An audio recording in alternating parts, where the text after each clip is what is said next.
Avant de commencer la vidéo, je vous préviens qu'il y aura une petite annonce à la fin de celle-ci, donc regardez jusqu'au bout. Après le rachat de Twitter par Elon Musk, beaucoup de questions se posent par rapport à l'avenir de ce réseau social. En effet, il a prévu de très gros changements vis-à-vis de cette plateforme qui pourrait avoir un grand impact sur le futur de Twitter. Hello, ça va? Vous tenez le coup? Aujourd'hui, je vous propose une vidéo sur Twitter. Alors en effet, il y a eu beaucoup de choses qui se sont passées et ça me paraissait assez important d'en discuter, surtout que je suis de très près ce qui se passe avec Twitter d'une manière générale en ce moment, même si c'est très compliqué à suivre car Elon Musk a tendance à faire un petit peu n'importe quoi, à changer d'avis toutes les 2 heures. Même lui il le dit, hein. Vous voyez, c'est lui qui l'a dit. Et surtout parce que c'est un réseau social qu'on utilise tous énormément et moi-même pour communiquer, mais aussi pour me renseigner sur certains sujets précis et voir ce que le nouveau patron de Twitter en fait.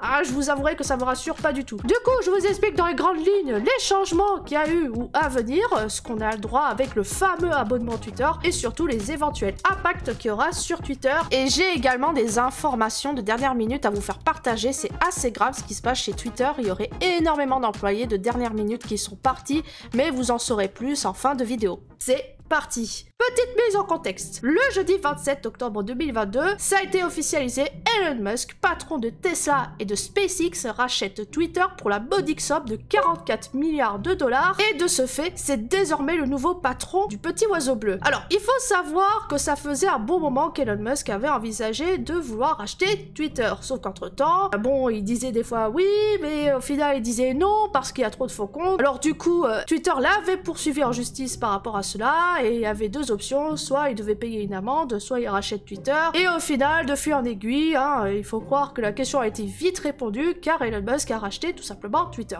Et depuis ce moment-là, il y a eu énormément de conséquences et de déclarations d'Elon Musk vis-à-vis de Twitter concernant ses projets sur la plateforme. Bah oui, étant donné que Twitter a été racheté, il va bien falloir un petit peu rentabiliser cet achat. Et quoi de mieux que de présenter de nouveaux moyens de financement pour la plateforme. Et vous allez voir, ce n'est pas rien ce qu'il propose. Alors déjà, il faut savoir qu'après le rachat, Elon Musk a décidé de congédier un très grand nombre de ses salariés. Alors selon les estimations, on serait dans les 75%, mais au final ce serait 50%, bon, on sait pas trop. Mais en tout cas, il y a au moins 50% des employés de chez Twitter qui ont été mis à la porte, hein, des ingénieurs, des cadres, des managers, mais également des modérateurs. Et ne vous en faites pas, c'était les plus épargnés, ils étaient que 15%. Ouf, ça va. Après, il faut savoir que c'était une rumeur qui courait depuis un bon petit moment, hein, dans les locaux de Twitter. Les salariés savaient que ça allait être la grosse tempête, mais au final ça a été assez brutal la manière dont ça a été fait. Par exemple, un ingénieur français de chez Twitter a témoigné et il a expliqué qu'il avait trouvé son ordinateur déconnecté juste après sa réunion de travail à 14h et à 14h20 il a été éjecté du système interne de la boîte. Et c'est plus tard qu'il a reçu un coup de fil de son supérieur disant qu'il a été limogé. Et ça allait des fois même super loin, il y a des gens apparemment durant leur congé de maternité ou de paternité qui ont été virés. Pour se justifier, Elon Musk explique que l'entreprise perdait 4 millions de dollars par jour, c'est beaucoup, et il assure que tous ceux qui ont perdu un emploi se sont vus proposer 3 indemnités. En bref, il y a feu au navire, mais un fait assez marrant qui est venu juste après, c'est que d'après des ex-employés de Twitter, ils ont reçu des appels car soi-disant ils ont été licenciés par erreur. Bref, c'est vraiment la folie dans les locaux de Twitter. Maintenant, nous allons parler des nouveautés et changements à venir concernant l'utilisation de Twitter, et si vous n'avez rien suivi jusqu'à maintenant, je vais vous expliquer ce qui va se passer sur cette plateforme, et notamment les craintes à venir. Alors petit disclaimer, il est possible que ces changements vont évoluer avec le temps, et très vite car Elon Musk fait des changements très souvent, donc j'espère que tout ce que je vais dire ne sera pas obsolète. Mais si c'est le cas, bah pas ma faute, hein, vous êtes prévenus. Allez, revenons à nos moutons.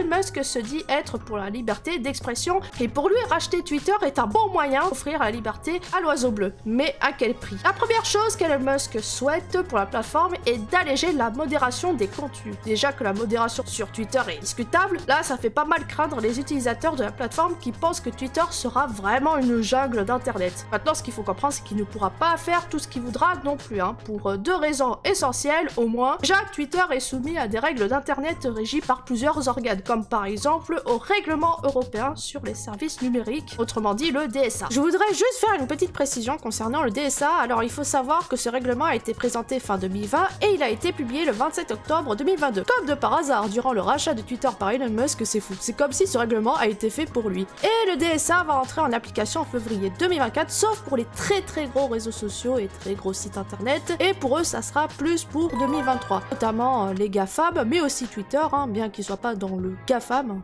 entre guillemets. C'est un immense réseau social influent et s'il ne respecte pas la législation, Twitter peut recevoir une amende allant jusqu'à 6% du chiffre d'affaires mondial, sachant que Twitter est en déficit, c'est vraiment pas bon pour eux. Et donc on revient sur la législation du DSA qui stipule que la plateforme doit suivre certaines règles si la plateforme veut exister sur le sol européen. Comme par exemple le fait qu'on n'a pas le droit de diffuser des propos haineux, de la désinformation, des contenus illégaux, etc. etc. Bref, c'est en gros des lois pour protéger les utilisateurs de ce genre de contenu. Car oui, les gens ont une crainte qu'en allégeant la modération, cela allait mettre en péril la pérennité du réseau social en laissant les gens encore plus faire ce qu'ils veulent. Mais ça ne marche pas comme ça, en tout cas, quand on détient l'un des plus gros réseaux sociaux du monde, on est obligé de respecter certaines règles. Par rapport à cela, Elon Musk disait être sur la même longueur d'onde avec l'Union Européenne, à voir du coup ce que ça va donner. Et deuxième chose, et pas des moindres, et c'est certainement ce qui va faire plus peur aux nouveaux patrons de Twitter, c'est les annonceurs. En effet, si Twitter devient invivable, les annonceurs n'auront plus confiance en Twitter pour y faire diffuser leur publicité, car ça peut ternir à leur image, donc par conséquent, ça peut générer énormément de pertes pour la plateforme, et donc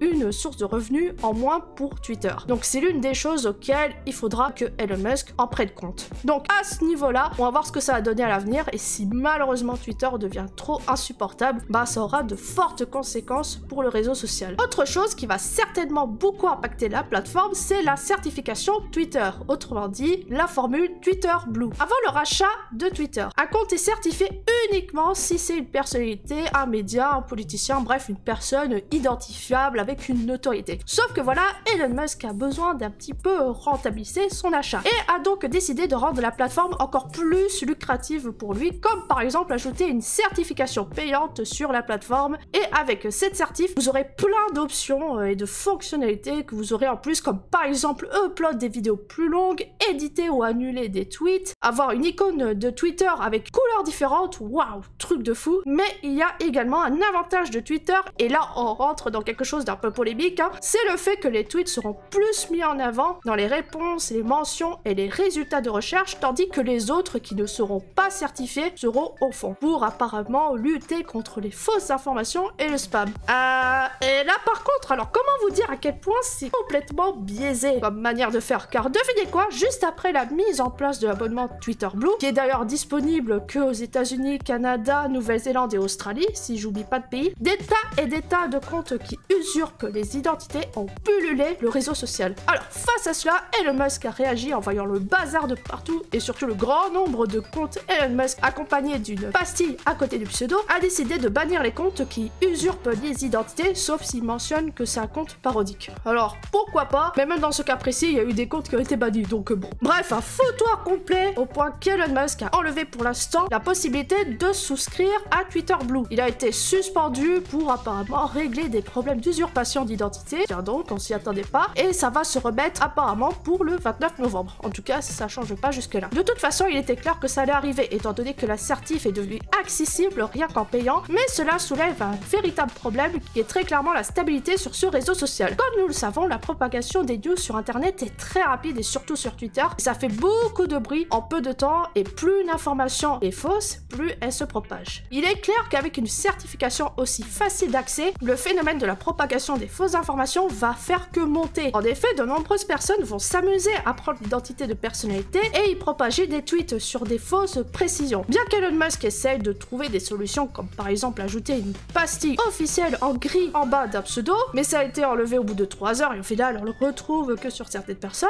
Ouais bon, au final il reste toujours une nouvelle possibilité qui a été mise en place, c'est qu'on peut cliquer ou appuyer sur la certif de la personne et voir si elle a payé ou si c'est une personnalité publique. Mais ce n'est pas pour autant que les gens vont vérifier systématiquement, car il y a un phénomène très précis qui fait que notre cerveau a une fâcheuse tendance à vouloir par exemple trouver des infos qui soutiennent notre point de vue et à vouloir rejeter une info contradictoire. C'est le biais de confirmation. Par exemple, admettons que vous croyez que les chats noirs portent malheur.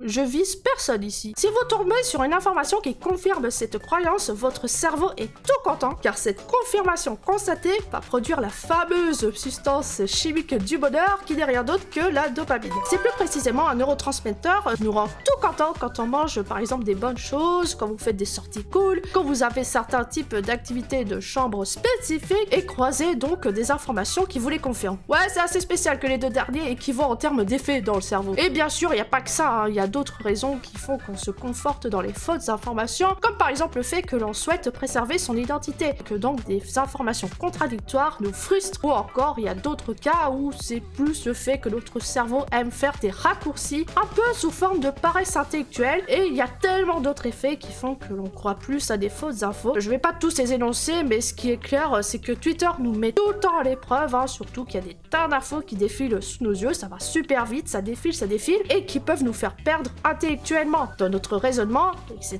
Et c'est pas très safe d'une manière générale. Vous avez compris l'idée, et le problème est que la plupart des infos ne sont pas vérifiées par leurs utilisateurs, ce qui conduit forcément à la divulgation de désinformation, ce qui peut être un problème. Et donc forcément, suite à ça, Twitter serait une plateforme qui serait pas très safe pour s'informer. Et donc forcément, Twitter serait comme une espèce de plateforme de la désinformation généralisée, et donc ça peut faire craindre un peu des problèmes concernant la divulgation d'informations sur Internet. Il faut vraiment comprendre que Twitter est bien plus qu'un réseau social. C'est une grande source d'informations pour de nombreuses personnes sur la planète. Il faut savoir qu'il y a plus de 229 millions d'utilisateurs actifs chaque jour sur Twitter, et beaucoup d'entre eux utilisent en tant que source d'information première sur Internet. Un tremblement de terre, hop, sur Twitter. Un décès d'une personnalité, on regarde ça sur Twitter. Une info importante d'ordre gouvernemental, c'est parti sur Twitter, etc., etc.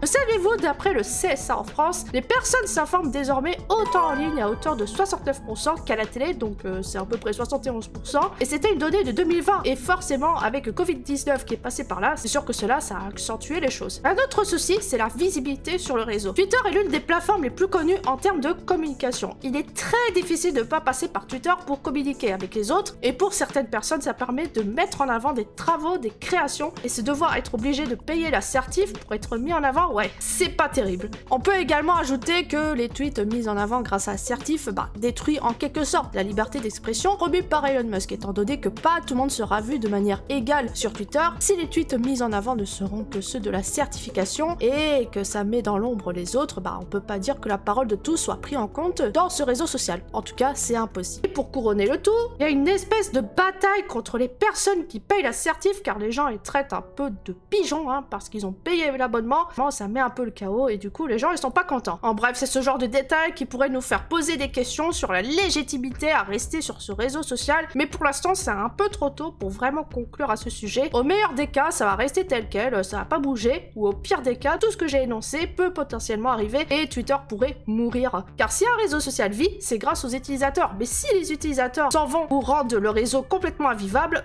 ça ne peut qu'impacter la pérennité de Twitter. Et aussi, s'il reste encore des employés de chez Twitter. Ouais, je plaisante pas quand je dis ça. Un nouveau tournant dans les locaux de Twitter est en train de se produire, et là, ça peut avoir un grand impact sur l'activité de l'entreprise Twitter lui-même. Le jeudi 17 octobre, les locaux de Twitter sont entièrement fermés jusqu'à réouverture, sûrement le 21 novembre. Et les employés de Twitter auraient reçu un message comme quoi ils auraient un ultimatum qui leur est adressé concernant leur futur dans les locaux de Twitter. En gros, ils ont dû faire un choix très rapide entre soit travailler de façon intensive pour Twitter, soit ils doivent quitter le navire avec 3 mois d'indemnité. Et devinez quoi, beaucoup d'employés de chez Twitter ont refusé de rester, car ils n'acceptaient pas les nouvelles conditions de travail. Et en plus de cela, beaucoup ont été virés pour avoir critiqué ce qui se passait sur Twitter, sur les réseaux sociaux. Très clairement, Elon Musk a l'ambition de vouloir faire un Twitter 2.0 qui révolutionnerait, et il voudrait garder les meilleurs de la boîte pour ce faire, hein. Il dit que d'ailleurs il s'en inquiète pas parce qu'il sait que les meilleurs resteront, sauf que bon, forcément cela implique d'une manière ou d'une autre de travailler de façon exceptionnelle pour le nouveau Twitter, hein, selon toujours Elon Musk. Et les employés, surtout les ex-employés de Twitter, ont fait grise mine en voyant une offre peu acceptable provenant de Twitter, et depuis beaucoup sont partis. Il y a même des messages anti-Elon Musk qui sont projetés sur le mur du siège à San Francisco de Twitter, traitant Elon Musk de mégalomane, petit raciste, parasite suprême. L'ambiance est folle en ce moment. Et d'après les employés restants et sortants de Twitter, compte tenu de ce qui se passe à l'heure actuelle, Twitter serait en train de se briser, car des ingénieurs légendaires milliardaires auraient quitté la firme et que tout le monde voudrait partir au final un à un. Alors, est-ce que c'est une technique d'Elon Musk dans quelque sorte tout détruire pour mieux reconstruire, ou que vraiment il a perdu la boule et qu'il est en train de tout faire péter? Je pense qu'on aura la réponse à ces questions dans les prochains jours, voire les prochaines heures. Et vous, qu'en pensez-vous? Vous pensez que Twitter va se ternir ou que rien ne va changer? Je serais intéressé d'avoir votre avis en commentaire, du coup, n'hésitez pas. En attendant, avant de finir cette vidéo, je vais faire ma FAQ annuelle. Ça va faire bientôt 3 ans que je suis sur YouTube. Trop cool. Du coup, si vous avez des questions à me poser, n'hésitez pas. Alors, comme d'habitude, je veux pas des questions de type tutoriel, hein, c'est vraiment des questions qui sont en rapport avec autre chose que les tutos. Je vais également poster cela sur mes réseaux sociaux comme Twitter, et oui, on lâche pas encore,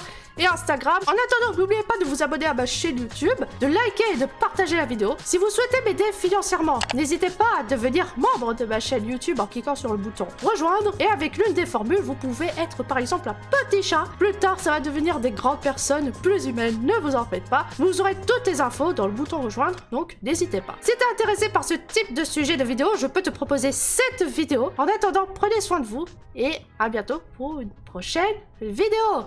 Ciao!